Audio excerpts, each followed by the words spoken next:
Chapter 5. The Downer. State your name. William Knox had spent his whole life in this town. He'd married his high school sweetheart at the age of 20, just 1 year after she graduated. He'd given up on college when blinded and overoccupied with love and family ties. By age 23 he had 2 children and a wife he would die for. He was making good enough money to support his family, and his wife stayed at home to take care of the kids.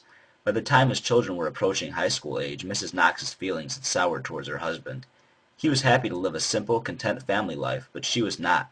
She wanted more, and his inability to see that she was not content, let alone to understand why, was beyond frustrating to her. "Bill Knox," he replied, followed by a yawn. It was about 45 minutes into the hour of time he'd promised that man in the silver tie. He figured it for just a stupid scam, but he was just wandering around the mall to kill time, so he thought he might as well get some money for it. An interesting demonstration might take his mind off the troubles he was going through. He'd been walking around the mall for about an hour already without stepping into a single store or venue. He was reminiscing of the days that his girlfriend in high school would walk through those open hallways with him, one arm around his leather-clad elbow while her face rested against the felt shoulder of his Leatherman's jacket. He internally frowned at the changes of the mall.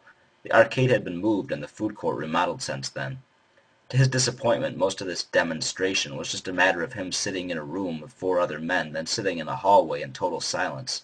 Your brain thinks too loudly when your mouth stops moving. At least it's too loud when you don't want to hear what it's nagging you about in the first place. "What did you see, starting from when the door was opened in the demonstration room?" "A woman," Bill replied. His lips held firmly together while he stared back at the intercom. Why did it feel so bright in this room? Did it have to be so bright?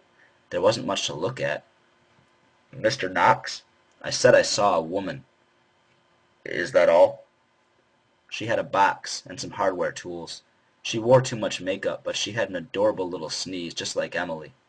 Bill's mind wandered for a moment until the intercom snapped at him with little expression as possible. "Emily?" "Yeah, just like my wife, Emily. Well, you know." Emily was no longer Bill's wife. At first she refused to break up with him because of the kids, but she'd been cheating on him through the duration of their high school careers. When their youngest graduated, Bill was beaming with pride. He had raised 2 children to adulthood. One was in college, the other was on the way. After the graduation, Emily announced that she'd filed for divorce and was moving with someone else at once. 3 months later, everything was final. His children were both gone, his wife was gone, his house was empty, and Bill found himself wandering through the local mall, wondering where it all went. "Mr. Knox, please tell us what you saw in the demonstration room."